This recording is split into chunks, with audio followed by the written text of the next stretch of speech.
නැවතත් සාදු කියලා. නැවතත් සාදු. සමන්ත චක්කවාලේසු අත්‍රා ගච්ඡන්තු දේවතා සද්ධං මුනි රාජස්ස සුනන්තු සග්ග මොක්ඛදං ධම්ම ශ්‍රවණ කාලෝ අයං භදන්තා ධම්ම ශ්‍රවණ කාලෝ අයං භදන්තා ධම්ම ශ්‍රවණ කාලෝ අයං භදන්තා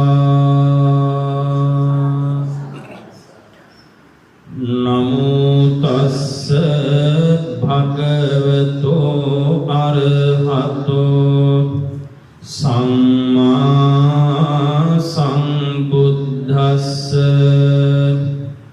නමෝ තස්ස භගවතෝ අරහතෝ සම්මා සම්බුද්දස්ස නමෝ තස්ස භගවතෝ අරහතෝ සම්මා සම්බුද්දස්ස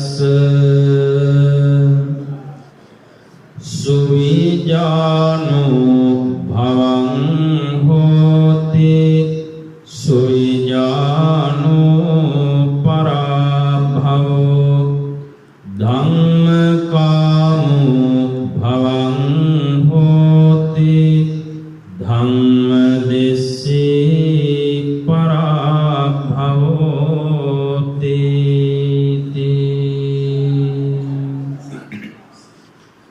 කවුරුත් තුනුරුවන්ට වන්දනා කිරීම වශයෙන් දූත් නල්ලත තබාගෙන වැඳගෙන ශබ්ද නගා මා කිව්වාට පසු මෙහෙම කියමු. සාදු සාදු බුදු රුවන වන්දින්ටයි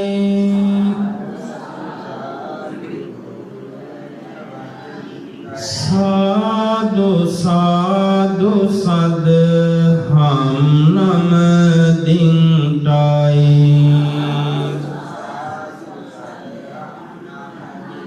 සාදු සාදු සංඝ රුවන වන්දින්ටයි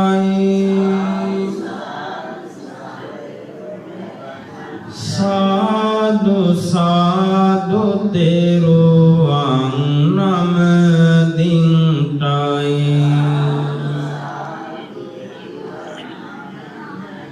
ගෞතම මුනිදුගේ සරණ ලැබෙන්ටයි සංබුදු බණ පද මට සිහිවෙන්ටයි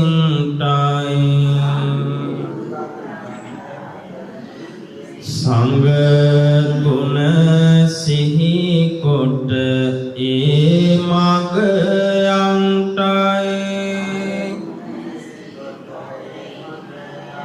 සංබුදු සසුනේ පිහිට ලැබෙන්ටයි වන්දිමි වන්දිමි බුදු රුවනද වන්දිමි වන්දිමි වන්දිමි සදහම් ගුණ වන්දිමි වන්දිමි වන්දිමි සංඝ රුවනද වන්දිමි වන්දිමි වන්දිමි තෙරුවන් ගුණ වන්දිමි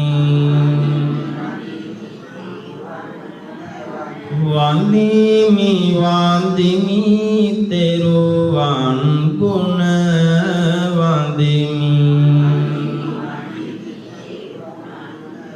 වන්දිමි වන්දිමි තෙරුවන් ගුණ වන්දිමි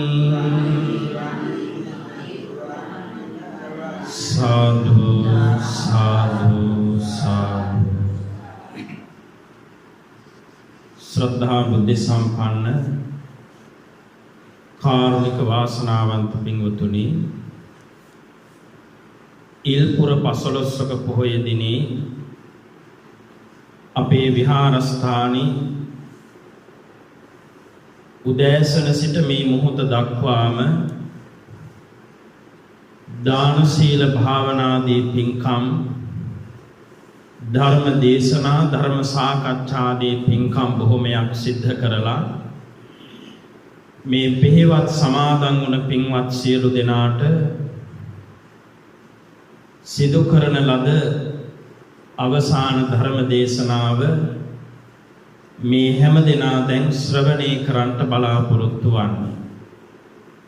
පින්වතුනි, ශාසන ඉතිහාසයේ ඊ타ත්ම වටිනා කියන සිදුවීම් බොහොමයක් සිද්ධ වුණ ඊ타ත්ම වටිනා කියන උතුම් පොහොය දිනයක මේ හැම දිනාම හිමිදිරියෙහි විහාරස්ථානයට පැමිණිලා අෂ්ටාංග උපෝසත සීලේ සමාදන් වෙලා අද දවස පුරාවටම බොහෝ පින්කම් සිද්ධ කර ගනිමින් අද දිනය පුණ්‍යවන්ත දිනයක් බවට මේ හැම දිනාම පත් කර ගන්නට යෙදුණා. මේ වෙලාවේදීත් බලාපොරොත්තු වන්නේ තථාගත ලෝතර බුදුරජාණන් වහන්සේ විසින් දේශනා කොට වදාළ උතුම් ධර්මය ටික වේලාවක් ශ්‍රවණය කරන්ට. පින්වතුනි, තථාගත ලෝතර බුදුරජාණන් වහන්සේගේ ධර්මය අපේ දෙසවනට ඇහෙන්න ලැබීමම පෙර සංසාරේ කරන ලද මහා පිනක විපාකයක්. මේ හැම දිනාම වාසනාවන්ත වෙලා තිබෙනවා. තථාගත ලෝතර බුදුරජාණන් වහන්සේගේ ධර්මයේ ශ්‍රවණය කරන්ට. අපි මේ ජීවත් වෙන කෙටි කාලේ මේ කන් දෙකෙන් මොන තරම්නම් වචන අහනවද? එක එක්කෙනා ප්‍රකාශ කරන වචන මොන තරම්නම් අහනවද? ඒ වචන අතර සත්පුරුෂ වචන තියෙනවා, අසත්පුරුෂ වචන තියෙනවා. වැඩිපුරම අපිට අහන්න ලැබෙන්නේ පින්වතුනි අසත්පුරුෂ වචන. බොරු, කේලම්, පරුෂ වචන සම්පප්පලාප. රූපවාහිනියක් දැම්මත්, ගුවන් විදුලියක් දැම්මත් ඕනෑ තරම් අපිට අහන්න ලැබෙන්නේ ඒවාමයි වැඩිපුර. නමුත් අපේ මේ දෙසවනට තථාගත බුදු වදනක් ශ්‍රවණය කරන්ට අවස්ථාවක් ලැබෙනවා නම් ඒක පෙර සංසාරේ කරපු මහා පිනක විපාකයක් බව ඔබ හැමදෙනාම සිහි තබා ගත යුතුයි.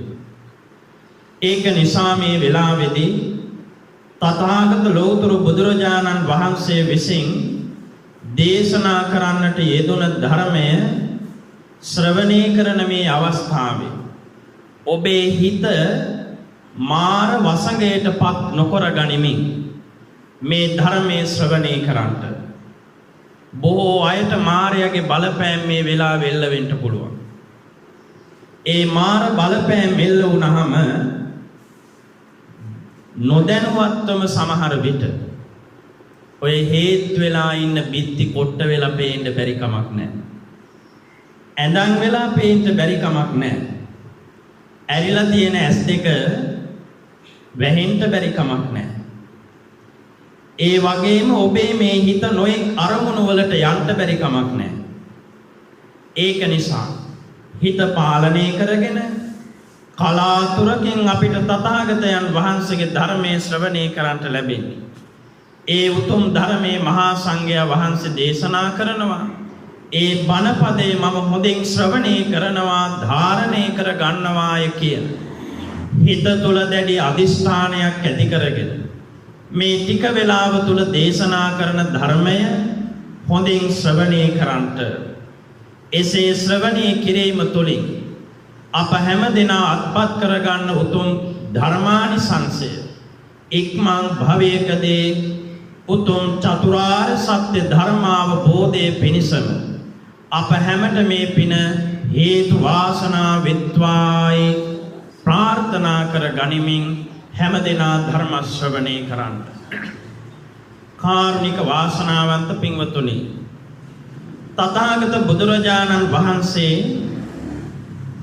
සවැත් නුවර ජේතවනාරාමේ වැඩ සිටිනකොට උන්වහන්සේ මුණ ගැහෙන්න දවසක් දේවතාවෙක් වැඩම කළා. බුදුරජාණන් වහන්සේ හැමනිතරම දෙවිවරුන්ට බණ දේශනාවන් සිදු කළේ නැහැ. බුදුරජාණන් වහන්සේට දවසේ කාලසටහනක් තිබුණා. උන්වහන්සේ හිතුන වෙලාවට හිතුන දේ සිදු කළේ නැහැ. දිනචර්යාවකට අනුවයි උන්වහන්සේ වැඩ කටයුතු කළේ. දවසේ පැය 24 කොටස් 5කට බුදුරජාණන් වහන්සේ වෙන් කරගත්තා. ඒ කොටස් 5 නම් 5කින් හැඳින්වුවා. පෙරබත් කිස, පසුබත් කිස, පෙර යම් කිස, මැදි යම් කිස සහ පැසළු යම් කිස කියලා. පෙරබත් කිස කියලා කිව්වේ උදේ 6 ඉඳලා දවල් 12 වෙනකම්. පසුබත් කිස කියලා කිව්වේ දවල් 12 ඉඳලා හවස 6 වෙනකම්. පෙර යම් කිස කියලා කිව්වේ හවස 6 ඉඳලා රාත්‍රී 10 වෙනකම්. මැදි යම් කිස කියලා කිව්වේ රාත්‍රී 10 ඉඳලා පාන්දර 2 වෙනකම්. පැසළු යම් කිස කියලා කිව්වේ පාන්දර 2 ඉඳලා උදේ 6 වෙනකම්. මේ විදිහට තථාගතයන් වහන්සේ දවසේ පැය 24 කොටස් 5කට වෙන් කරගත්තා, කාලච්ඡේද 5කට. මේකෙන් බුදුරජාණන් වහන්සේ මිනිස්සුන්ට ධර්මය දේශනා කරන්නට පැය 16ක් පින්වතුනි වෙන් කළා.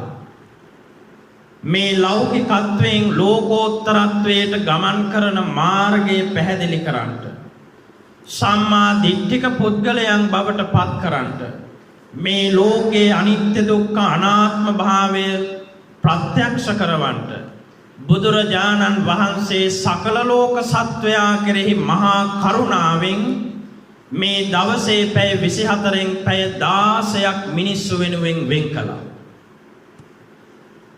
ඒ වගේම බුදුරජාණන් වහන්සේ මිනිස්සු නොවන අනිකුත් සියලු දෙනාට, තිරිසංගත සත්තුන් හැර මිනිස්සු නොවන අනිකුත් අමනුෂ්‍ය ප්‍රජාවට ධර්මයේ දේශනා කරන්නට පැය 4ක් වෙන් කළා.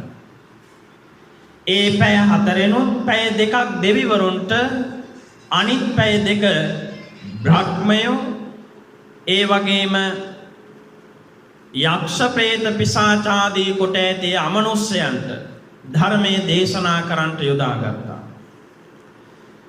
මේ විදිහට පැය 20ක්ම අනුන් වෙනුවෙන් ජීවිතේ කැප කරපු, දවසේ පැය 20ක්ම වැය කරපු එකම ශාස්ත්‍රෝන් වහන්සේ අපේ ලෝතුරා බුදුරජාණන් වහන්සේම පමණයි පින්වතුනි.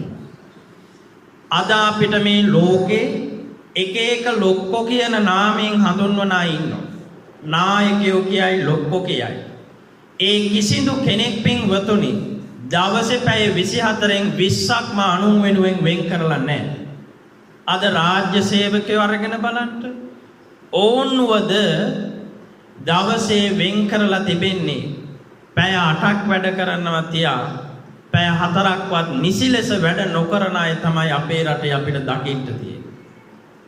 ඒක නිසා බුදුරජාණන් වහන්සේ කිසිදු ලාභ අපේක්ෂාවකින් තොරව, ප්‍රශංසාවකින් තොරව සකල ලෝක සත්වයා සසර කතරෙන් එතර කිරීම එකම අභිප්‍රාය ප්‍රාර්ථනාව කරගෙන, බලාපොරොත්තුව කරගෙන දවසේ පැය 24න් 20ක්ම උන්වහන්සේ වෙන් කළා දෙවි මිනිසුන්ට ධර්මයේ දේශනා කරන්නේ.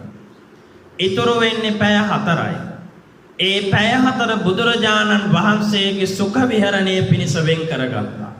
පැය 2ක් සැතපීමට, දවසේ ඊතර වැඩ කටයුතු, ඇඟපත සෝදා ගන්න, මූණ කට හොද ගන්න, දාන ටික වළඳන්ට, මේ විදිහට දවසේ විනාඩි කිහිපය ගානේ පැය 2ක් උන් වහන්සේගේ සුඛ විහරණය පිණිස යොදාගත්තා. පැය 24න් පැය 4යි තමන් වෙනුවෙන් වෙන් කළේ. ඊතර පැය 20ම අනුන් වෙනුවෙන්. දවසක් පින්වතුනි, මේ දෙවියන්ට වෙන් කරලා තිබුණ වෙලාව රාත්‍රියේ 10 ඉඳලා 12 වෙනකම් මේ පැය 2 අතරත සදෙව්ලෝ වාසී දෙවිවරු බුදුරජාණන් වහන්සේ මුණ ගැහෙන්න පැමිණෙනවා. මේ දේවතාවරු බුදුරජාණන් වහන්සේට ප්‍රදක්ෂිනාවන් සිද්ධ කරලා වන්දනාවන් සිදු කරලා නොඑක ආකාරයේ ප්‍රශ්න බුදුරජාණන් වහන්සේට ඉදිරිපත් කරනවා. දෙවිවරුන්ට විතරක් තිබින ප්‍රශ්න නොවේ, මිනිසුන්ට තිබුණ ප්‍රශ්න ඇතැම් දෙවිවරු බුදුරජාණන් වහන්සේගෙන් අහපු බව ඔය සංයුක්ත නිකායේ දේවතා සංයුක්තය ආදී ත්‍රිපිටකයේ ඇතැම් තැන්වලදී පින්වතුනි අපිට පැහැදිලි වෙනවා. දවසක් බුදුරජාණන් වහන්සේ ජේතවනාරාමේ වැඩ සිටිනකොට මධ්‍යම රාත්‍රියේ මුළු ජේතවනාරාමේම ආලෝකමත් කරගෙන දේවතාවෙක් වැඩම කළා. මේ දේවතාව ඇවිදලා බුදුරජාණන් වහන්සේට වන්දනා කරලා එකක් පසකව වැඩ සිටියා. බුදුරජාණන් වහන්සේට වැඳලා කියනවා, භාග්‍යවත් ලෝතුරු බුදුරජාණන් වහන්සේ, මේ ලෝකෙ මිනිස්සු මංගල මොනවද අවමංගල මොනවද කියලා මනා ලෙස හැඳින නොගෙන කටයුතු කරනවා. මෙලව පරලව දෙලව යහපතට හේතු වන මංගල කරුණු මොනවාදයි බුදුරජාණන් වහන්සේගෙන් එදා ඒ දේවතාව ඇහුවා. ඒ කාලේ මිනිස්සු පින්වතුනි දිට්ඨ මංගල, සොත මංගල, මුත මංගල ආදී වශයෙන් දැකපු දේ සුභයි, අහපු දේ සුභයි ආදී වශයෙන් එහෙම දකින අහන දේවල් පිළිබඳව ලොකු විශ්වාසයක් හිත තුළ ඇති කරගෙන කටයුතු කළා. අදටත් එහෙමනේ. අදටත් කොච්චර බෞද්ධය කියන නාමයෙන් හැඳින්වුවා, බෞද්ධ ප්‍රතිපදාව අනුගමනය කළා, ගමනක් යනකොට හුණෙක් කෑ ගැහුවා, අන්න සුත මංගල කියලා ගොඩක් ඇත්තෝ හිතනවා. එයා හිතනවා මේ ගමන යන්න හොඳ නැහැ, මේ ගමන ගියොත් මට හරියන්නේ නැහැ, රාහු කාලේ එළියට බහින්න හොඳ නැහැ. නොඑක් දේවල් සමහර ඇත්තන්ගේ හිතවල තියෙනවා. ඒ බෞද්ධ ප්‍රතිපදාව නම් නොවේ. අවංකව තුනුරුවන් සරණ ගියපු කෙනා දකින දේ, අහන දේ, සැක කරන දේ කවදාකවත් උතුම් කොට පින්වතුනි සලකන්නේ නැහැ. බුදුරජාණන් වහන්සේ එදා මේ දේවතාවට දේශනා කරනවා, මෙලව පරලව දෙලව යහපතට හේතු වන මගුල් කරුණු 38ක්. එදා තමා පින්වතුනි උතුම් මංගල සූත්‍ර දේශනාව බුදුරජාණන් වහන්සේ දේවතාවට දේශනා කළේ. අද ඔය ඇත්තෝ මහා මංගල සූත්‍රය යයි ප්‍රකාශ කරන්නේ, සජ්ජායනා කරන්නේ ආන්ගේ සූත්‍රය. මෙලව පරලව දෙලව යහපතට හේතු වන මංගල කාරණා 38ක් ඒකේ තියෙනවා. අසේවනාච බාලානං පණ්ඩිතානංච සේවනාදී වශයෙන් ඒ මගුල් කරුණු පටන් ගන්න.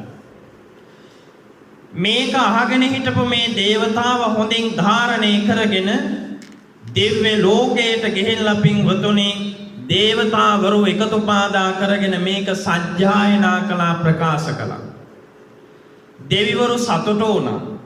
මනුස්ස ලෝක ජීවිතේ යහපත් කරගන්නටත් පරලොව ජීවිතේ සුවපත් කරගන්නටත් හේතු වන මගුල් කරුණු 38 බුදුරජාණන් වහන්සේ දේශනා කළා. එය යහපතයි කියලා දෙවිවරු එය නිතර නිතර සජ්ජායනා කරලා එවැනි යහපත් ක්‍රියාවන් නිරත වන මිනිස්සුන්ව ආරක්ෂා කළා.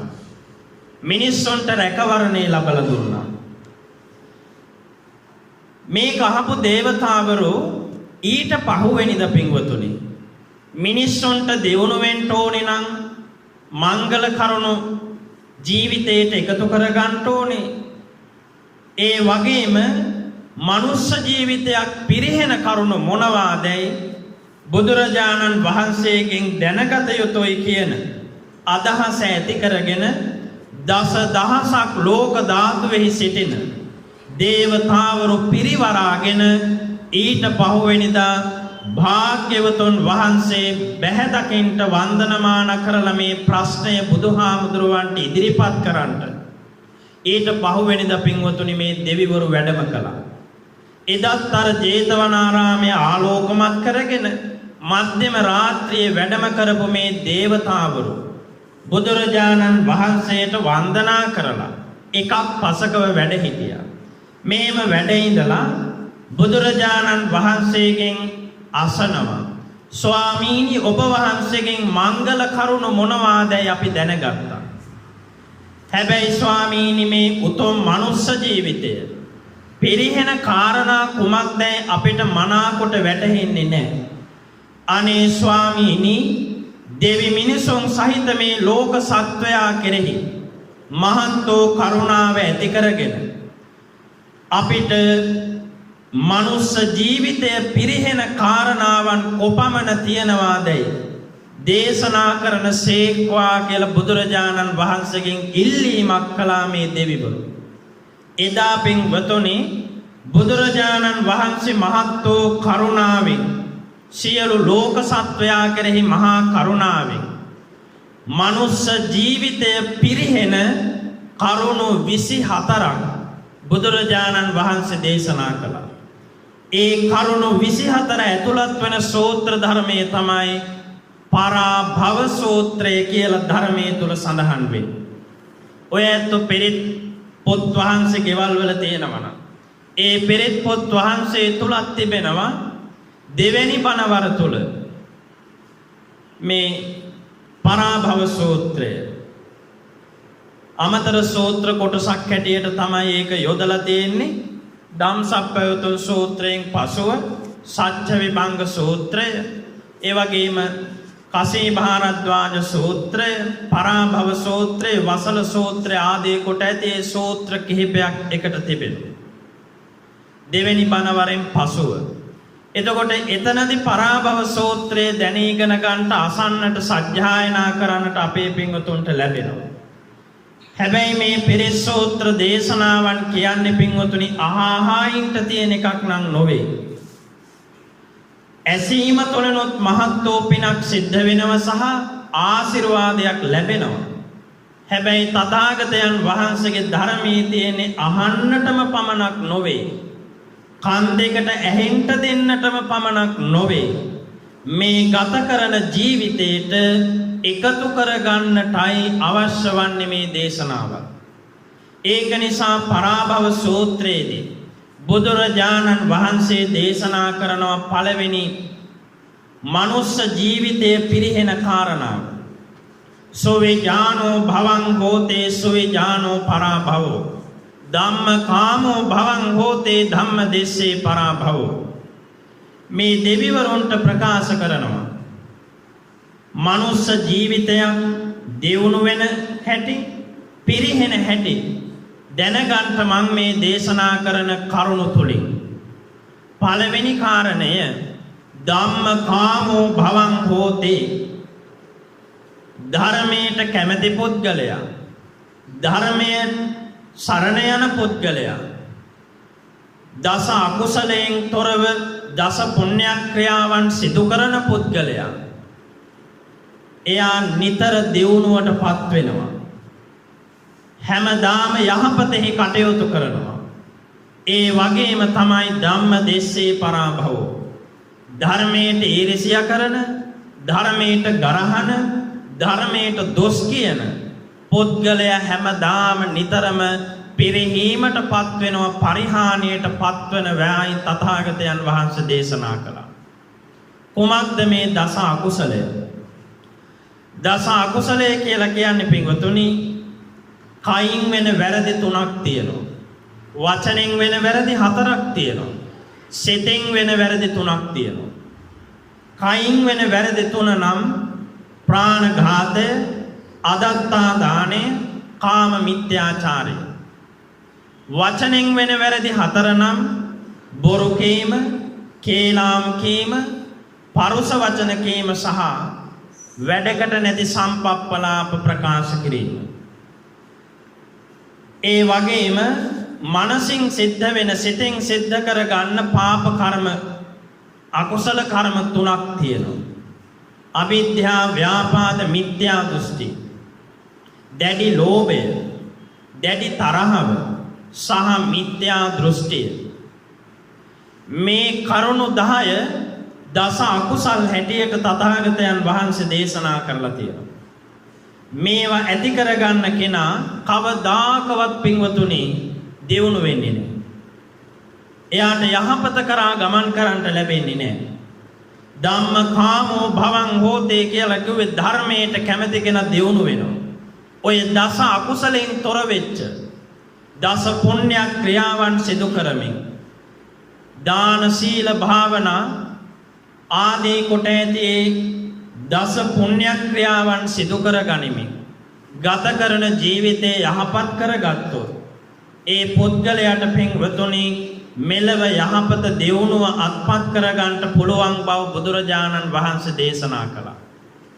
බලන්න අද ගොඩාක් ඇත්තෝ ධර්මයට කැමති කියලා කිව්වට නොදැනුවත්වම පින්වතුනි ධර්මයට ගරහා කරන අයත් ඉන්නවා. අපහාස කරන අයත් ඉන්නවා. ධර්ම දේශනාවල් ශ්‍රවණය කරන්නටයි කියලා යනවා. හැබැයි ඒගොල්ලෝ නොදැනුවත්වම ධර්මයට අපහාසයන් සිද්ධ කරනවා. එක උදාහරණයක් කිව්වොත් බොහොම ගෞරවාන්විතව ශ්‍රද්ධාන්විතව ධර්ම දේශනාවල් සිදු කරන්නට සූදානම් කරනවා.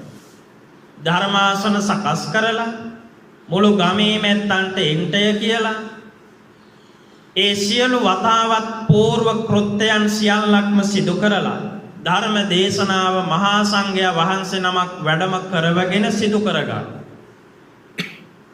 මෙහෙම සිදු කරන අතරතුරේදී මොකද වෙන්නේ? අර gedara කෙනාට මාර බලපෑම එල්ල වෙනවා. එයාට එක තැනක ඉන්න බෑ.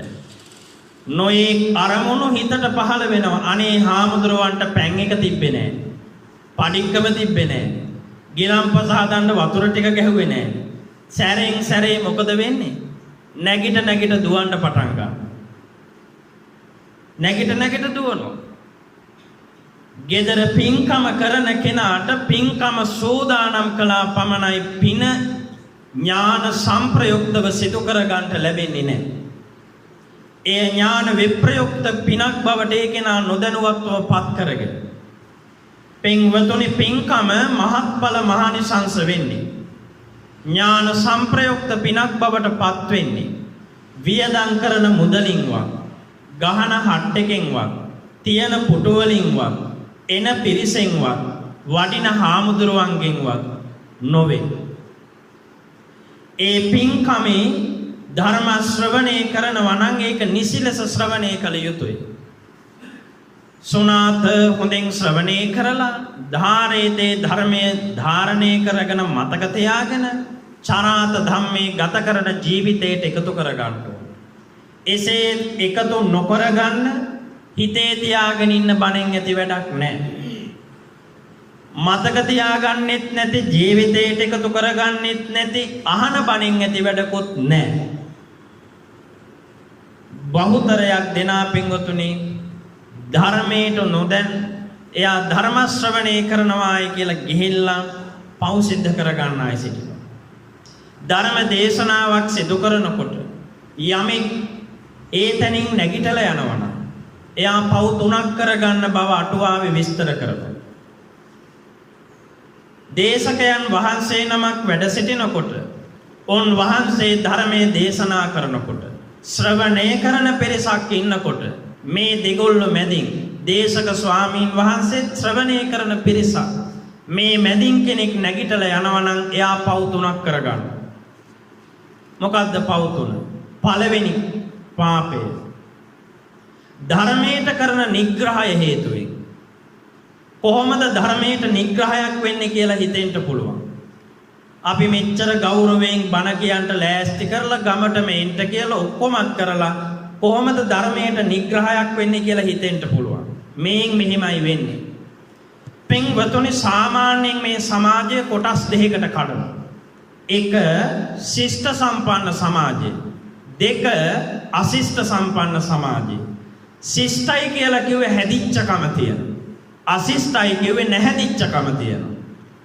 හැදිච්ච සමාජයේ ශිෂ්ට සම්පන්න සමාජයේ සිරිතක් තියෙනවා. දෙන්නේ කතා කර කර ඉන්නකොට මොන දේ කියෝ හිටියත් බොරුවක් වෙන්න පුළුවන්, කේලමක් වෙන්න පුළුවන්, පරුස වචනයක් වෙන්න පුළුවන්, සම්පප්පලාපයක් වෙන්න පුළුවන්. මේ මොන දේ කතා කර කර හිටියත් ඒ දෙන්නා මැදින් ගමන් කරන සිරිතක් නැහැ.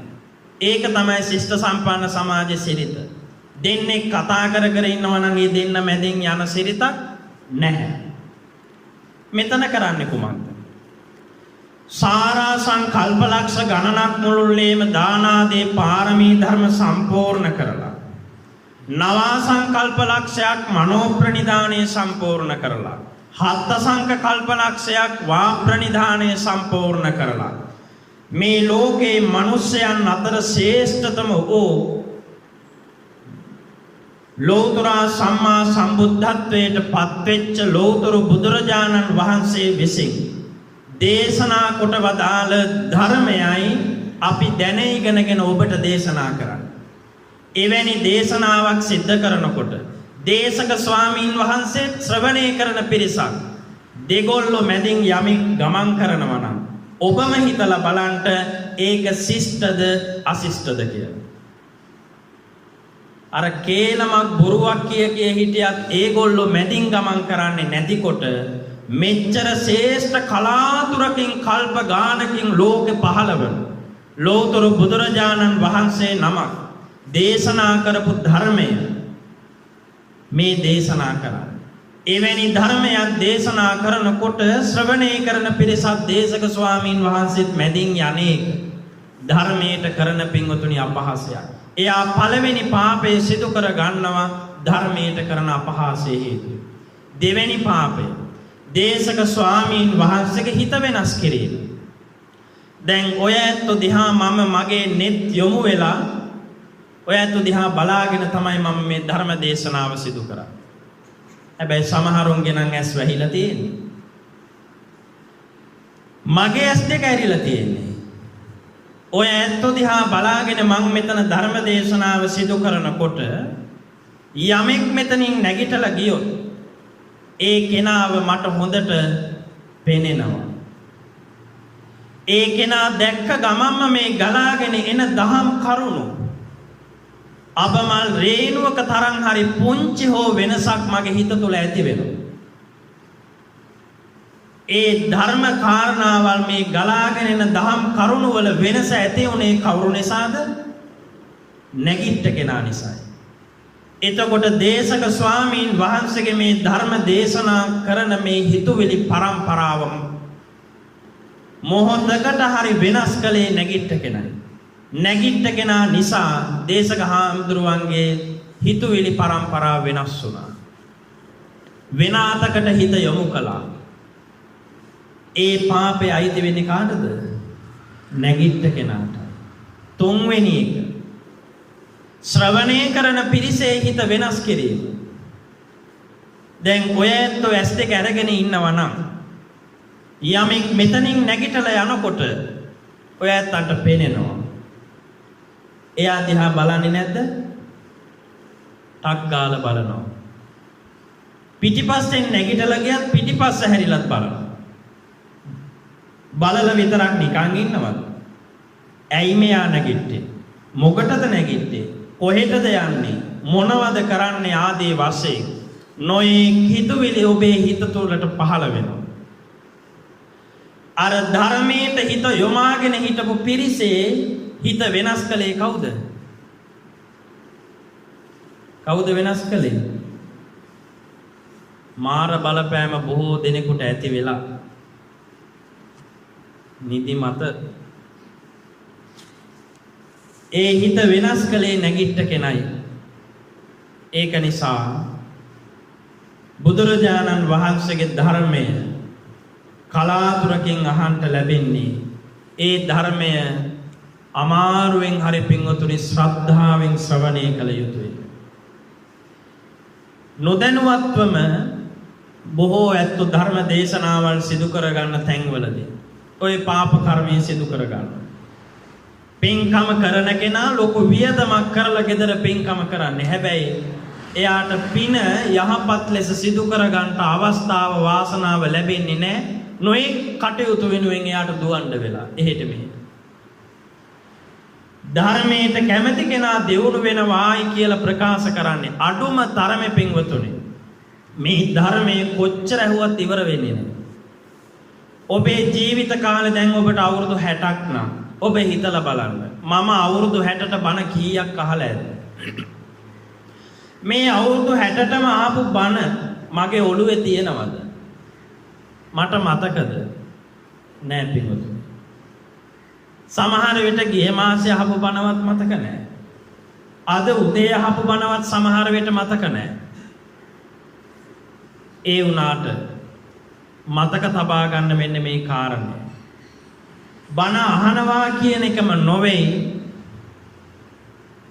මේ පින්කම් වල ප්‍රතිඵල ලබන්න හේතු වන ප්‍රධානම කාරණය. මේ ධර්ම කාරණාවල් ඔබේ ජීවිතයට එකතු කර ගැනීමෙන්ම පමණයි මේ ධර්මයේ 100% ප්‍රතිඵල ලබන්න පුළුවන්කම ලැබෙන්නේ. ඇහුවාය කියලා 100% ප්‍රතිඵල ලබන්න බෑ. ඔලු ගෙඩිය ඇතුලේ තියාගත්තාය කියලා ඒත් ප්‍රතිඵල ලබන්න බෑ. කොච්චර බණ පොත්වල ලියලා ඒව රාක්කවල දාලා මම මේ ධර්මයටයි ගරු කරන්නේ කියලා පිරිත් පොත් වහන්සේටත් දුන් අල්ලල්ල හිටියට ධර්ම ග්‍රන්ථවලට දුන් අල්ලල්ල පහම්පත්තු කර කර හිටියට එයින් ඔබට යහපතක් නම් සිද්ධ වෙන්නේ නැහැ. ඒ ධර්මයේ ජීවිතයට එකතු කරගන්න තරමටයි ඔබේ යහපතට හේතු වෙන්නේ. එතකොට මෙතනදී ධම්ම කාමෝ භවං හෝතේ ධර්මයට කැමති කෙනා දියුණු වෙනවායි තථාගතයන් වහන්සේ දේශනා කළේ. වටහා ගන්නට තේරුම් ගන්නට ධර්මයේ තමන්ගේ ජීවිතයට එකතු කරගන්න කෙනයි දියුණු වෙන්නේ. අනේ මේ බණ පොත් කියලා බණ පොත් දිහා දැක්කාට ඒවට වැන්දට එයා දියුණු වෙන්නේ නැහැ. ආංගතන ධර්ම දේශනාවක් සිදු කරනවා අපිත් ගිහිල්ලා වාඩි වෙලයි මොකේලා වාඩි වෙච්ච කෙනාට දියුණු වෙන්න බෑ. අනේ බොහොම වටිනවා මේ ධර්මයේ කියලා කටපාඩම් කරගෙන ඔලු ගෙඩිය ඇතුලේ මොලේ ඇතුලේ තියාගෙන හිටපු කෙනාට දියුණු වෙන්න බෑ. තථාගතයන් වහන්සේ දේශනා කළේ චරාත ධම්මේ ගත කරන ජීවිතයට එකතු කරගන්න. ඒ ගත කරන ජීවිතයට එකතු කරගන්නේ නැත්නම් මේ කිසිදු ධර්ම පදයක ප්‍රතිඵලයක් අපි කාටවත් ගන්නට බෑ පැවිදි වෙච්ච මටවත් ගිහි වෙච්ච ඔබටවත්. ඒ වගේම බහුතරයක් දෙන පින්වතුනි ධර්මයට කැමැත්ත දක්වනවා වගේම ඇතැම් හෝ ධර්මයට ද්වේෂ කරනවා ධර්මයට ගරහනවා. දැන් බලන්න සමහර අම්මා අප්පච්චිලා ඉන්නවා. සමහර ගෙවල් වල වයසට ගියාම අනේ ඒ ඇත්තෝ හරිය කැමතේ පින්වතුනි ධර්මයේ ශ්‍රවණය කරන්න. වයසට ගියාම තමයි බණ අහන්න කැමති. කන් දෙක අහින්න නැති වුණාට පස්සේ තමයි බණ අහන්න කැමැත්ත දක්වන්නේ. ඉතින් ගෙදර රූප වාහිනියක් හරි ගුවන් විදුලියක් හරි තියෙනවනම් ටිකක් සද්ද වැඩි කරලා ඒ ඇත්තෝ දා ගන්නවා. බණ අහන්න ඕනේ කියලා. ගෙදර ඉන්න පොඩි එකා මොකද කරන්නේ? සමහර විට පොඩි එකා කියලා කිව්වට අවුරුදු 30 40ක කෙනෙක් වෙන්නත් පුළුවන්. එයා කැමති නෑ ආච්චි අම්මා මේ බණ අහනවට මහා හයියෙන් රේඩියෝ එක දාගෙන. මොන කං කරච්චලයක්ද මන් දන්නේ මේක හැමදාම දා ගන්නවා කියලා. අර අම්මටත් බයිනවා බනටත් බයිනවා. ද්වේෂ කරනවා තරහයි. ගෙදර පිරිත් ටිකක් දැම්මත් තරහයි. වටහා ගන්න තේරුම් ගන්න. ධර්මයට ඉරිසියා කරන්ට ධර්මයට වෛර කරන්න පිරිහෙනවා විනා පිංගතුනි කවදාකවත් දියුණුවක් නම් ලැබෙන්නේ නැහැ. දැන් සමහර ඇත්තෝ පිරිත් දානවට කැමති නැහැ. මහා කාංකරච්චලේ කියලා බයිලු. සමහර ඇත්තෝ ගෙදරක රූපවාහිනී බණක් ගියත් ටක් ගාලා channel එක නාලිකාව මාරු කරනවා. ඒකට කැමති නැහැ. එයාට අතේ පයේ හයිය තියනකන් එයා සැනසෙයි. හැබැයි වයසට යනකොට ඔබ අසරණ වෙන බව වටහා ගන්නට ඕනේ. දැන් ඊයේත් මම ගියා පින්වතුනි ජයවර්ධන රෝහලේ දැඩි සත්කාරයකට. මිනිස්සු 20ක් 30ක් විතර එතන දාලා ඉන්නවා. අනේ මිනිස්සුන්ට පිහිට වෙන්න ඉන්න දොස්තර මහත්තයා විතරයි. ගෙදර කෙනෙකුටවත් යන්න අවස්ථාවක් නැති තරම්. විස බීජ යනවායි කියලා යවන්නේ නැහැ. මල කඳන් වගේ. මැෂින් එකෙන් ඇඟ වැඩ කරනවා. අතපය මුකුත් කාගේවත් වැඩ නැහැ.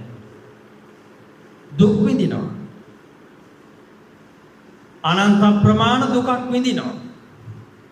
ඒ වෙලාවට සමහර විට ඔහුගේ ඇයගේ හිතුවිලි පරම්පරාව වැඩ කරනවා නම් ජීවිත කාලේ කරපු කියපු සියලු දේ සිහි වෙනවා පින්වතුනි.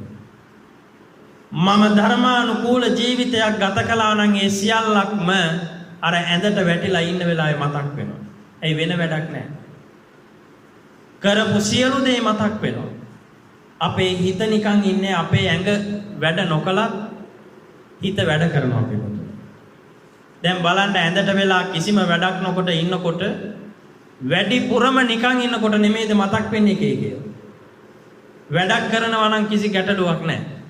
උයනවා පියනවා නම් අතුපතු ගානවා නම් රෙදි හොදනවා නම් අස්පස් කරනවා නම් එහෙම ගැටලුවක් නැහැ. හැබැයි නිකන් ඉඳගත්ත ගමන්ම එක්කෝ ඇඳට වැටිච්ච ගමන්ම කරපු කියපු කරන්න තියෙන සියලු දේ පින්වතුනි මතක් වෙන්න පටන් ගන්නවා.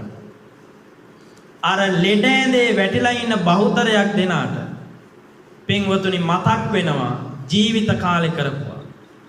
ඔය ස්පිරිතාල වලට අපි යනකොට අනේ හාමුදුරුවනේ මටත් පිරිත් නූලක් කියලා ලෙඩ ඇඳේ ඉන්න මිනිස්සයා කෑග ගහපෙන් ඉල්ලනවා. ඒ මොකද? අර ගඟේ ගහගෙන යන මිනිස්සයා පොන්චි කෝටු කෑල්ලෙත් එල්ලෙන්න බලනවා බේරෙන්න. පංගහෙත් එල්ලෙන්න බලනවා බේරෙන්න. මහා අත්තක් නැති වුණා. ඒ වගේ එයාට සසර තියෙන දුක වේදනාව අර මැරෙන්න පණ අදින වෙලාවේ මතක් වෙනවා. දැනෙනවා. දැනෙනකොට පින්වතුනි තථාගතයන් වහන්සේගේ ධර්මයේ වටිනකම එදාට තේරෙනවා. එක්කෙනෙක්ට පිරිත් නූලක් බැඳලා ආවට හරියන්නේ නැහැ. පිරිත් නූල් රෝලක් අරන් ගියත් මදි. ඒ මිනිසුන්ට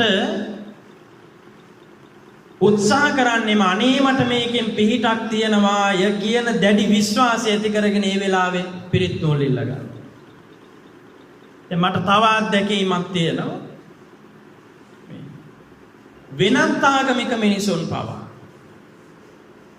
වෙනත් ආගමික මිනිසුන් පවා අපි පිරිත් නූල් අනේ හාමුදුරුවනේ මගේ අතෙත් බඳින්න එක. එයා හිතන්නේ යාගේ ලෙඩේ හොඳ වෙනවා මේක බැඳහම. විශ්වාසයක් ඇති කර ගන්නවා. ඔය කොච්චර ධර්මයට බණි නැත්තෝ හිටියත්, ද්වේෂ කර නැත්තෝ හිටියත් මතක තබා ගන්නට ඒ අයට අවසානෙට පිහිට වෙන්නේ මේ ධර්මයේමයි. අවසාන මොහොතේ පණ තියෙන ඇත්තෝ හාමුදුරුවෝ වඩම්මලා පිරිත් කියවනවා අර පණ අදින මිනිස්සයාට. පිරිකර පූජා කරනවා අර පණ අදින මිනිස්සයා ලව්වලා. ඒ මොකද්ද? ආසන්න කර්මය හොඳ කර්මයක් බවට පත් කරන්න ඕන නිසා. හැබැයි මොන දේ සිද්ධ කළත් පින්වතුනි ජීවිත කාලේ වැඩිපුරම සිදු කරපු දෙයමයි ඔබේ මතකයට එන්නේ. වැඩිපුරම සිදු කරපු දේ. වැඩිපුරම හිතේ තැම්පත් වෙලා තියෙන දේ. ඒක තථාගතයන් වහන්සේ දේශනා කළා. ඒක නිසා මොන දේ සිදු කළත් වටහා ගන්නට, තේරුම් ගන්නට, අවබෝධ කර ගන්නට අපිට හැමදාම සැනසෙල්ල තිබෙන්නේ. යහපත තිබෙන්නේ මේ ධර්මයේ තුලමයි. ධර්මයේ හැසිරෙන කෙනාට ධර්මයම පින්වතුනි පිහිට පිලිසරණ පිණිස ඔබට පවතින. ධර්මයෙන් ඈත් වෙන්න සිද්ධ වෙන්නේ පරිහානියමයි. එවැනි කෙනාගේ ජීවිත කවුරුවත් ගණන් ගන්නේ නැහැ. බයිනවා. අපෝ අර මිනිහා ළඟට නම් යන්න එපා. ඔකට කොච්චර සල්ලි තිබ්බත් සතයක්වත් දෙන්නේ නැහැ. ඔය මිනිහා ළඟට නම් යන්න එපා. හරීම ක්‍රෝධ ජනකයි. ඉරිසියා සහගතයි. සමහර මිනිස්සු දිහා බලලා ඇතැම් අය එක එක චිත්ත රූප මවා ගන්නවා. එක එක කතන්දර කියනවා. ඒ පිරිහෙන ලක්ෂණ ඔවුන් ළඟ තියෙන නිසා. ඒක නිසා තථාගතයන් වහන්සේ දේශනා කළා. පළවෙනි කාරණාව හැටියට පින්වතුනි ධර්මයට කැමැති වෙන්න. නිතර ධර්මයේ ශ්‍රවණය කරන්න අඩුම තරමේ දවසකට එක බණක් හරි අහලා අකුරක් ලියා ගන්න පුළුවන් නම් පොන්චි එක්සයිස් පොතක් අරගෙන මේ දේශනා කරපු දහම් කරුණු එකක් හරි ඔබ මේ පොතේ දවසකට ලියන්න. පින් පොත වගේ ඒක හැමදාම බලන්න. පිරිහෙන කරුණු මෙච්චර තියෙනවා. ඒ කරුණු වලින් එකක් හරි ගෙදර ගිහිල්ලා ගහ ගන්න මෙන්න මනුස්ස ජීවිතේ පිරිහෙන කරුණු 24. මේ එකක් හරි මගේ ජීවිතේ තියෙනවා නම් මගේ ජීවිතේ සම්පූර්ණ නැහැ. මම පිරිහෙච්ච මිනිස්සෙක්. මම මේක දුරු කර ගන්නට නැති කර ගන්නට උත්සාහ කරන්න ඕනේ. මැරෙන්න පෙර. එසේ නොකරන කෙනා මෙලවත් පිරිහෙනවා පරලවත් පිරිහෙනවා කියලා බුදුරජාණන් වහන්සේ දේශනා කළා. දෙවෙනි කාරණාව අසන්තස්ස පියා හොන්තේ සන්තේන කුරුතේ පියං අසතං ධම්මං රෝචේතේ තං පරාභවතෝ මුඛං. සියලු කාරණාවල් ප්‍රකාශ කරන්ට දේශනා කරන්ට වෙලාව නෙමෙයි. පොළුවන් තරමක් මේ පරාභව සූත්‍රයේ කරුණු ඔබට කිහිපයක් නමුත් දේශනා කරන්නේ. බුදුරජාණන් වහන්සේ දේශනා කරනවා අසන්තස්ස පියා හොන්තේ මිත්‍යා දෘෂ්ටික ශාස්ත්‍රෝ වරුන්ගේ ඒ ආගම් දෘෂ්ටීන්ට ප්‍රිය කරනවා නම් සන්තේන කුරුතේ පියං බුද්ධාදී සත්පුරුෂයන් කෙරෙහි අප්‍රසාදය ඇති කර ගන්නවා නම් අසතං ධම්මං රෝචේති අසත්පුරුෂ ධර්මයට රුචි කරනවා නම් තං පරාභවතෝ මුඛං එයා පරිහානියටපත් වෙනවා.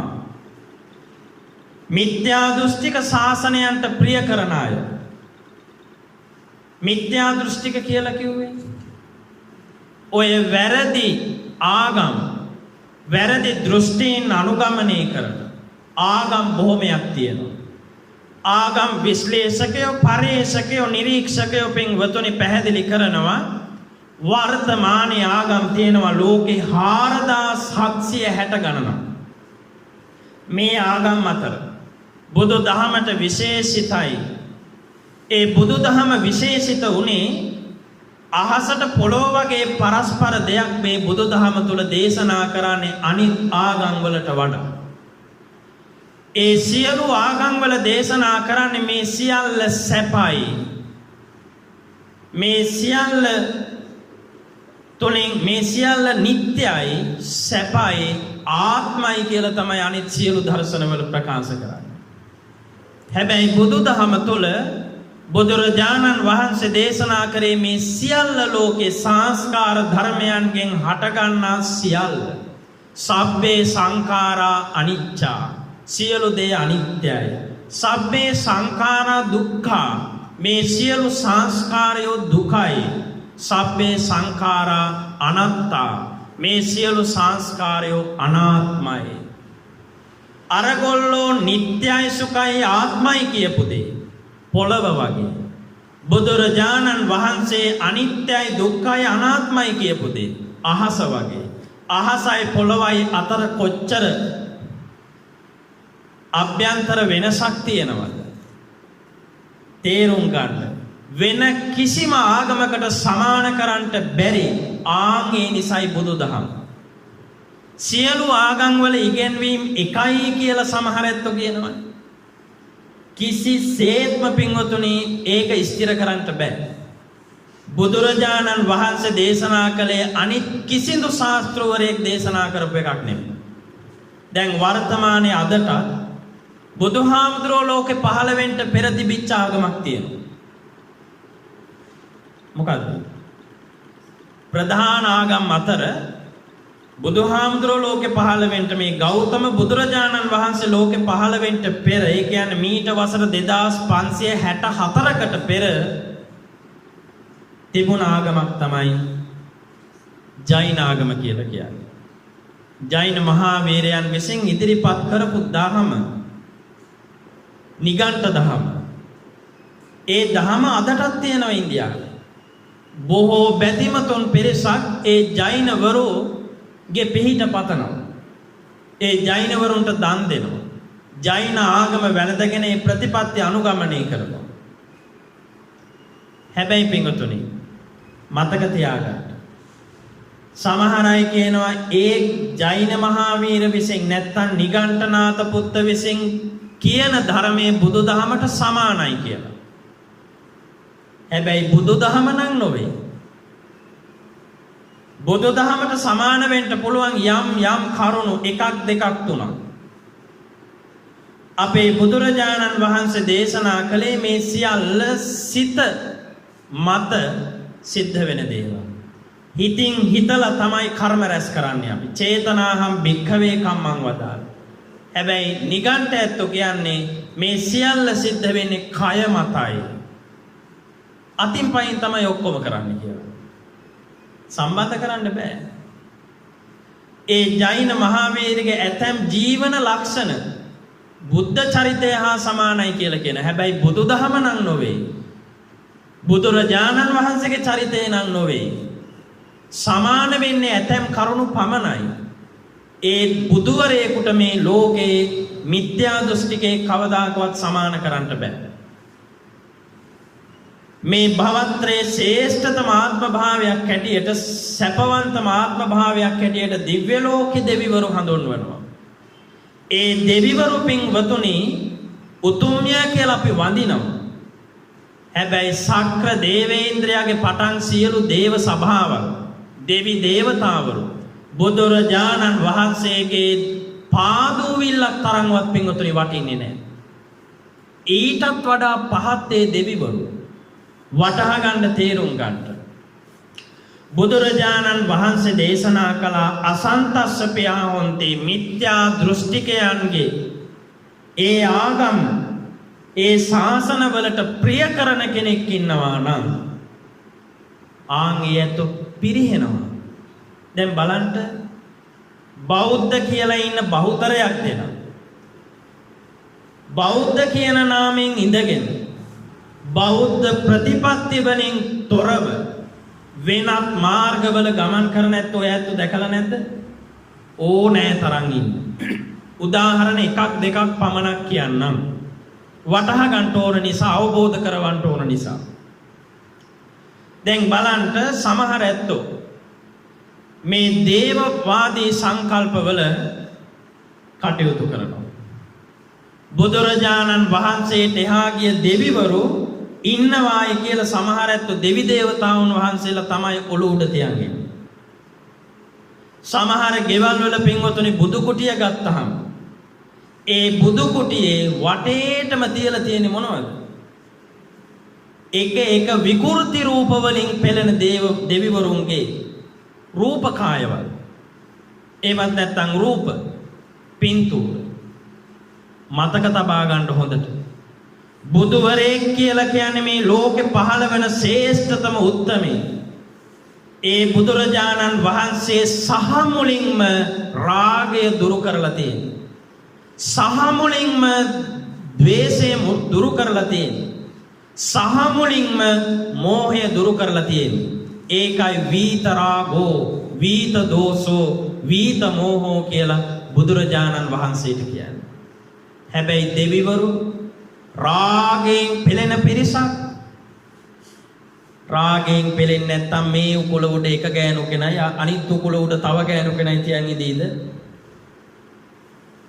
නොයේ පරිවාර බිරින්දෑවරු කියාගෙන එහෙම තියන් ඉඳින්න ඔයත් දැකලා නැද්ද ඔය රූපවල ඉන්නවා? රාගයෙන් පෙළෙන පිරිසක්, ද්වේෂයෙන් පෙළෙන පිරිසක්. බලන්න අත්වල තියෙන්නේ මොනවද කියලා? කඩු, කිනිසි, පොරෝ, කැටි, මන්න.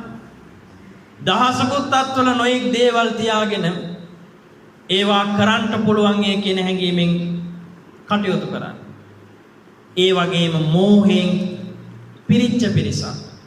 ඇයි මෝහයෙන් පිරුණායි කියලා කියන්නේ? බලන්න සමහර මිනිස්සු කියලා පොල් ගහනවා, මිරිස් සඹරනවා. අනේ දෙවියනේ මේ අහවලාගේ කකුල් අඬපටු කඩලා දෙන්න. අහවලාගේ ගේ විනාශ කරලා දෙන්න. අහවලාගේ ජීවිතේ නැති කරලා දෙන්න. අනේ සාදු සාදු කිය මෙහි කන්නලව් කරනවා. අර එහෙ මොකද කරන්නේ? ඒවා වුණොත් අන්න දෙයියෝ තමයි ඒව කළේ. එහෙනම් හිතලා බලන්න. තව කෙනෙකුට වින කරන්න, තව කෙනෙකුගේ ජීවිතේ නැති කරන්නේ මොන මෝඩයද කියලා. එතකොට දෙයියෝ මෝහයෙන් පෙළෙන පිරිසක් කියන එක අපිට පැහැදිලි වෙනවා. අවීත රාගෝ, අවීත දෝෂෝ, අවීත මෝහෝ. ලෝභයෙන් පෙළෙන, ද්වේෂයෙන් පෙළෙන, මෝහයෙන් පෙළෙන පිරිසක් කොහොමද බුදුරජාණන් වහන්සේ ළඟින් තියන්නේ? බුදුරජාණන් වහන්සේ ළඟින් තියා පාදූවිල්ලක් තරම්වත් ඒ දෙවිවරුන්ව ලං කරන්න බෑ. හැබැයි අපි මොකද කරන්නේ? අනේ මේ නොපෙනෙන දෙවිවරු ළඟට ගිහිල්ලා නොයෙක් දේ ඉල්ලනවා. ගැටලුවක් නැහැ. හැබැයි ඔබ මතක තබා ගන්නට, ඔබ බෞද්ධයෙක් නම්, බෞද්ධ කියන්නේ බුද්ධිමතෙක්ද? ඔබ බුද්ධිමතෙක්. ඔබ බුද්ධිමතෙක් නම් ඔබ හොඳට මතක තබා ගන්නට, මම අවංකවම සරණ ගියේ තුනුරුවන්. උදේ හවා හැමදාම කියනවා නත්ති මේ සරණං අඤ්ඤං බුද්ධෝ මේ සරණං වරං කියලා. ධම්මෝ මේ සරණං වරං. සංඝෝ මේ සරණං වරං. නත්ති කිව්වේ නෑ මේ මට. බුද්ධෝ මේ සරණං වරං, බුදුහාමුදුරුවන්ගේ සරණ පමණයි. ධම්මෝ මේ සරණං වරං, ධර්ම රත්නේ සරණ පමණයි. සංඝෝ මේ සරණං වරං, සංඝ රත්නේ සරණ පමණයි.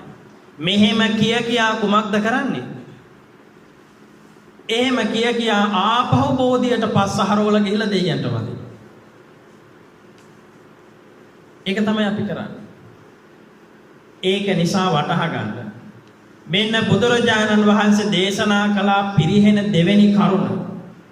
ඔබ අවංකවම මිත්‍යා දෘෂ්ටිකයෝ නම් සරණ යන්න එපා.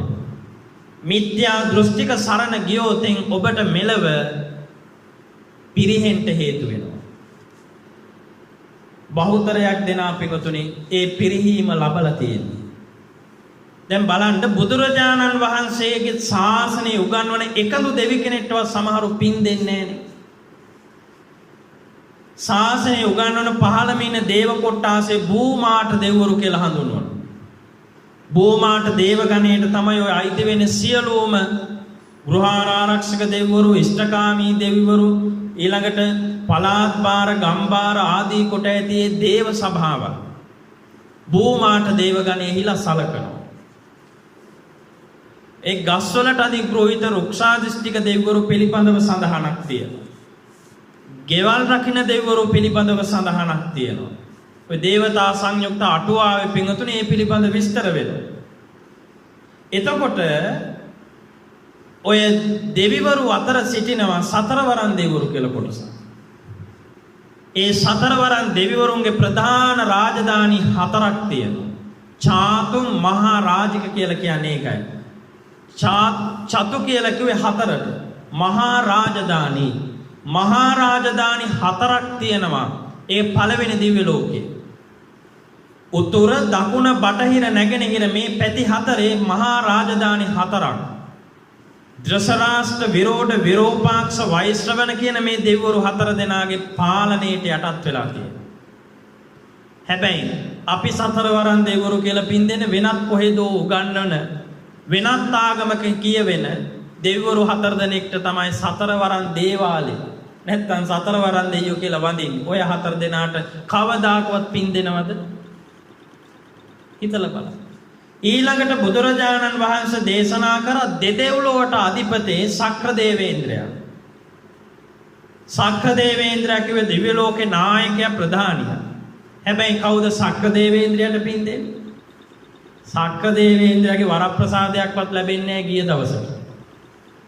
උඹලා ඉන්න කාලේ මනුස්ස ලෝකේ මාව සිහි කළාද? මට පින් ටිකක්වත් දුන්නාද? අනේ නෑ. නැත ස්වාමීනි කියලා තමයි කියන්න වෙන්නේ. කොහෙවත් ඉන්නේ උන්ට පින් දෙදී හිටියා. නිකමට මගේ නම සිහි කරලා පින් දුන්නාද කියලා. අහන්න බැරි කමක් නැහැ. ඒක නිසා ඔය වෙනත් ආගම් වල උගන්වන මිත්‍යා දෘෂ්ටික දෙවිවරු හිතින් බැහැර කරන අපිව ආරක්ෂා කරන ශාසනය රකින්න ජාතිය රකින්නේ සම්මාදිට්ඨික දෙවිවරු සිහි කරලා පින් දෙන්න. ඒක තමයි කල යුතු වන්නේ. දෙවිවරු පස්සේ එල්ලීගෙන යන්නේක නොවේ. දේව රැකවරණේ නිරන්තරයෙන් ලබන්න පුළුවන් පින්වතුනි ධර්මානුකූලව ජීවත් වෙන නැත්තන්ට. අර මාතලේ කියන දිව්‍ය රාජයා නැත්තම් සක්‍රදේවේන්ද්‍රයාගේ රියදුලා. ඔය සක්කපඤ්ඤ සූත්‍රයේ සඳහන් වෙනවා. දවසක් සක්‍රදේවේන්ද්‍රයා ළඟට ගිහිල්ලා වැඳලා අහනවා.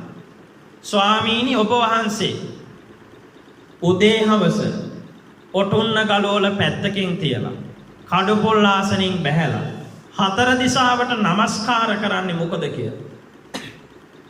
ඒ වෙලාවේදී සක්‍රදේවේන්ද්‍රයා ප්‍රකාශ කළේ යේ ගහට්ටා පුඤ්ඤකරා සීලවන්තෝ උපාසකා ධම්මේන දාරා පෝසෙන්තේ තේ නමස්සාමි මාතේ. මේ දෙවියන්ගේ නායකයා ප්‍රකාශ කරන්නේ මනුස්ස ලෝකේ ඉන්නවනම් පින් කරන ගිහියෝ ඒ වගේම කය වචනේ සංවර කරගත්ත උපාසක උපාසිකාවෝ ඒ වගේම ධාර්මික ධනෙන් අමුදරුව පෝෂණය කරන අය තේ නමස්සාමි මාතලේ මම මේ වඳින්නේ මාතලියාන් ඒ අය. එතකොට පූජා වට්ටි කිලෝමීටර ගාණක් දුර ඉඳලා ඔළුවේ තියාගෙන එන අයට නෙමෙයි. රුපියල් 1000 කොලේ ඉඳලා 5000 කොලේ දක්වා පූජා වට්ටියට දාන නැත්තන්ගේ පස්සේ නෙමෙයි. පොල් ගහන නැත්තම් නොයෙක් කන්නලව් සිද්ධ කරන මිනිස්සුන්ගේ පස්සෙත් නොවේ. ප්‍රඥාවෙන් වටහා ගන්න පින්වතුනි. බුදුවරයෙක් දේශනා කරවේ මේ වෙන කෙනෙක් නෙමෙයි බුදුරජාණන් වහන්සේ දේශනා කරන එක කවදාකවත් බොරු වෙන්නේ නැහැ බොරු කරන්නත් නැහැ. මේ සක්‍රයා දේශනා කරපු එකක් කියපු එකක් බුදුහාමුදුරුවෝ මේ නැවත දේශනා කරා.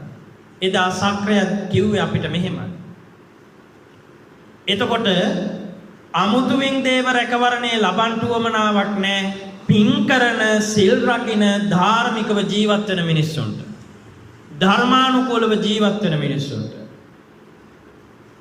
ඒක නිසා ප්‍රිය කළ යුතු වන්නේ බුද්ධ ආදී උත්තමයන් වහන්සේලා සත්පුරුෂයන්ට ප්‍රිය කරන්න. සත්පුරුෂයෝ සරණ යන්න. බුද්ධ ආදී උත්තමයන් වහන්සේලාගේ පිහිට පතන්න. එයාට කවදාකවත් පින්වතුනි වරදින්නේ නැහැ. දැන් මේ අද බණට කියපු වෙලාවේ උදේ එක පන්සලක එක අම්මා කෙනෙක් දුවගෙන ඇවිදilla මට කියනවා වැඳලා. අනේ හාමුදුරුවනේ මට ලොකු බයක් තියෙනවා. මං අහ මොකක්ද අම්මේ? හාමුදුරුවනේ මගේ දුව විවාහ කරගත්ත මහත්තයා ඒ පුතා මාත් එක්ක හරි තරහයි හාමුදුරුවනේ. එයා මට හැම නිතරම බයිනවා. මේ ළඟදි දවසකදී මට කිව්වා තීව කෑලි වලට කපලා මරනවාය කියලා.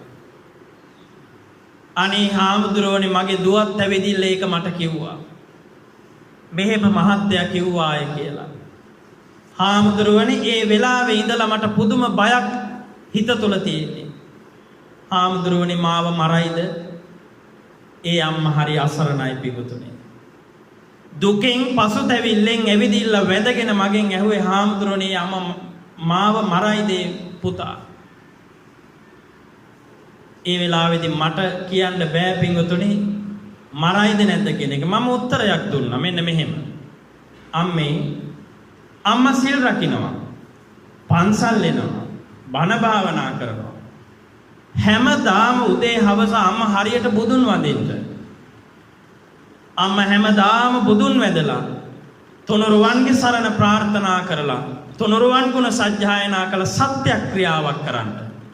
අනන්ත බුදු ගුණ බලයෙන්, අනන්ත දහම් ගුණ බලයෙන්, අනන්ත සංඝ ගුණ බලයෙන් මගේ ජීවිතයට හානියක් නොවේවා. බුදු ගුණ සත්‍යයි, දහම් ගුණ සත්‍යයි, සංඝ ගුණ සත්‍යයි. ඒ සත්‍ය බලයෙන් මගේ ජීවිතයට අනතුරක් නොවේවා කියලා මම කිව්ව ප්‍රාර්ථනා කරන්න කියලා. අම්මේ අම්මාව මරන්න බෑ කාටවත්. එහෙම කියපෙලා අනේ හාමුදුරුවනේ සාදු සාදු කියලා අම්ම එක පිළිගත්තා.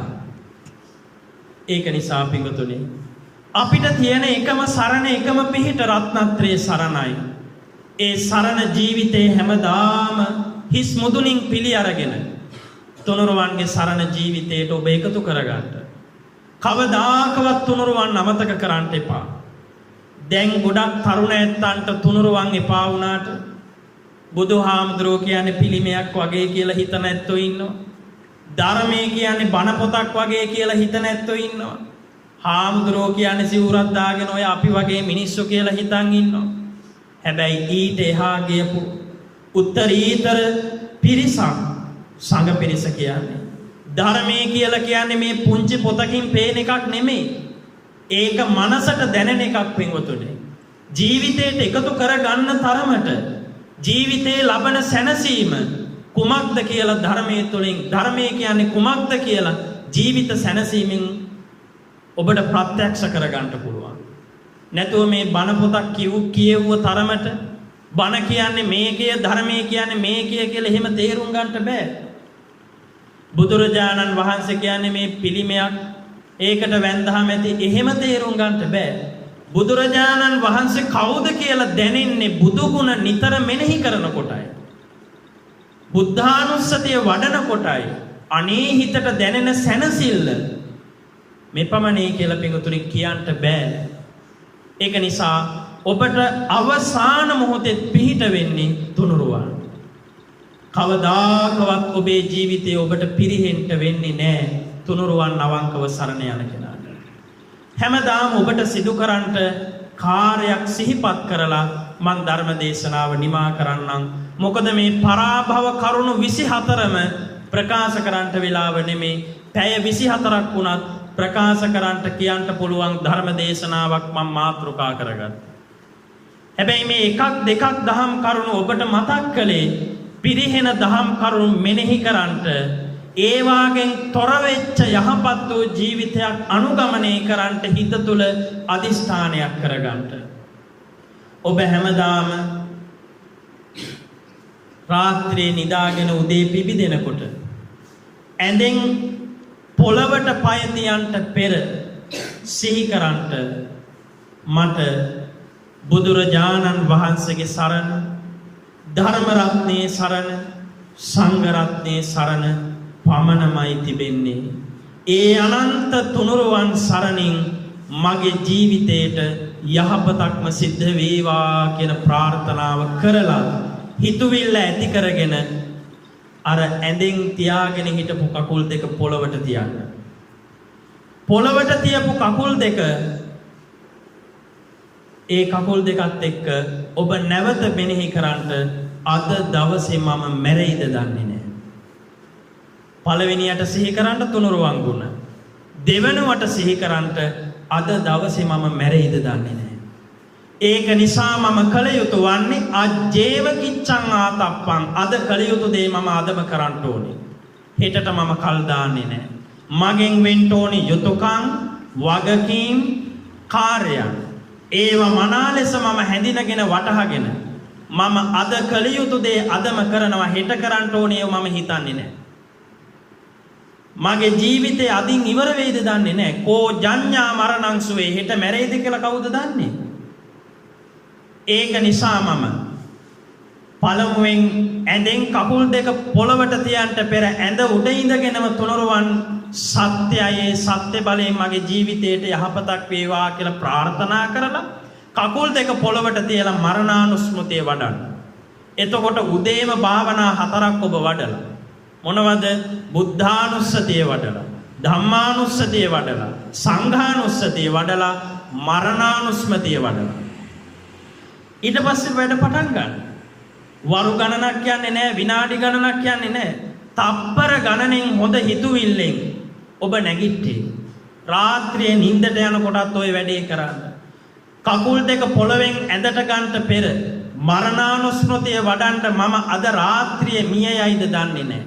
ඒක නිසා හෙට කරන්න තියෙන ඒවා නෙමෙයි. බොහෝ බලාපොරොත්තු ඇති කරගෙන නෙවෙයි. මම බොහොම සැහැල්ලුවෙන් නිින්දට යා යුතුයි. අද දවසේ මම හොඳට වැඩ ටික කළා. හෙටත් ජීවත් වෙලා හිටියොත් හොඳට මම වැඩ ටික කරනවා කියලා සතුටෙන් නිින්දට යන්න. සමහර ඇත්තෝ දුකෙන්, පසුතැවිල්ලෙන්, කේන්තියෙන්, තරහෙන්, වෛරයෙන්, පලිගන්න අදහස් වලින් තමයි ඇඳට යන්නේ. පුපුර තමයි නිදාගන්නේ. සැනසෙල්ලේ නිින්දක්වත් නැහැ පිංගුතුනි. එහෙම මරණානුස්මෘතිය වඩලා ඇඳට කකුල් දෙක අරගෙන නිදාගන්නට පෙර ඔබ තුනුරුවන්ගේ අනන්ත සරණින් මගේ ජීවිතයට යහපතක් වේවායි ප්‍රාර්ථනා කරලා නිින්දට යන්න. ඔය කාරණා ඔබ ජීවිතේ හැමදාම සිදු කරන්න. ඔබට ඒකාන්ත වශයෙන්ම පින්වතුනි ජීවිතේ යහපත් කරගන්න මේ තුනුරුවන්ගේ සරණ ලැබේ. ඒක නිසා මෙතෙක් වෙලා හැමදෙනා ධර්ම ශ්‍රවණය කළා. මේ ධර්මානිසංසයන් අප හැමදෙනාටම ඉක්මන් භවයකදී බුදු පසේ බුදු මහරහත් කියන තුන්තරා බෝධියෙන් එක්තරා තත්වයකට පැමිණ ඉක්මන් භවයකදී උතුම් චතුරාර්ය සත්‍ය ධර්මාවබෝධයෙන් නිවනින් සැනසීමට මේ මහා ධර්මානිසංසය අප හැමට හේතු වාසනාම විත්වායි සාදු කියා ප්‍රාර්ථනා කරමු. ආකාසට්ටා ච බුම්මට්ටා දේවා නාග මහිද්దికා පුඤ්ඤං තං අනුමෝදිත්වා චිරං රක්ඛන්තු ශාසනං. ආකාසට්ටා ච බුම්මට්ටා දේවා නාග මහිද්దికා පුඤ්ඤං තං අනුමෝදිත්වා චිරං රක්ඛන්තු දේශනං. ආකාසට්ටා ච බුම්මට්ටා දේවා නාග මහිද්దికා පුඤ්ඤං තං අනුමෝදිත්වා චිරං රක්ඛන්තු ත්වං සදා. සාදු සාදු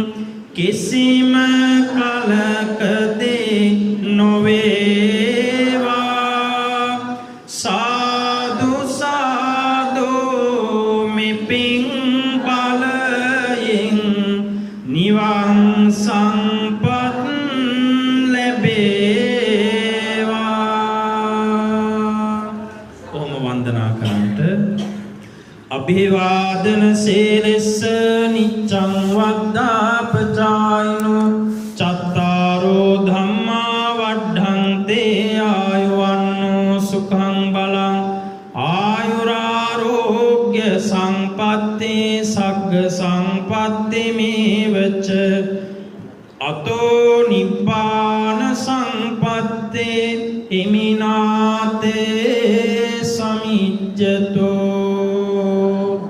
ශ්‍රවණානි සංස බලයෙන් සියලු දෙනාට යහපතක්ම සිද්ධ වේවා. තෙරුවන් සරණයි.